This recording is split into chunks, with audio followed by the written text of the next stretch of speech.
ভেবোডাঙ্গা ঘাটে স্নান করতে নেমে জলে তলিয়ে গেল কিশোর। ঘটনাটি ঘটেছে আকাশীপাড়া ভেবোডাঙ্গা ঘাটে।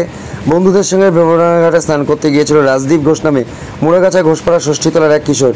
এরপর আচমকায় জলে তলিয়ে যায় সে। তারপরে খবর পেয়ে তার পরিবারের লোকজন, পাড়া প্রতিবেশী ও স্থানীয় মানুষরা ছুটে যান ঘাটের কাছে। হাজার হাজার মানুষ ভিড় জমায়। খবর দেওয়া হয় ডুবুরিকে, আর ডুবুরি সেখানে পৌঁছে গিয়ে তল্লাশি শুরু করে। আজ রাত পর্যন্ত তার কোনো সন্ধান পাওয়া যায়নি বলে জানা যায়।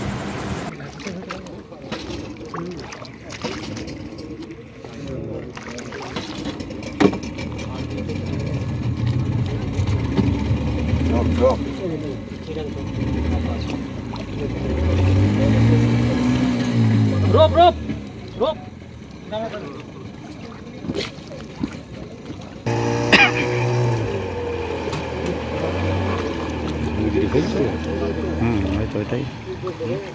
এখানে না না ওখানে ঠিক আছে চলবো না।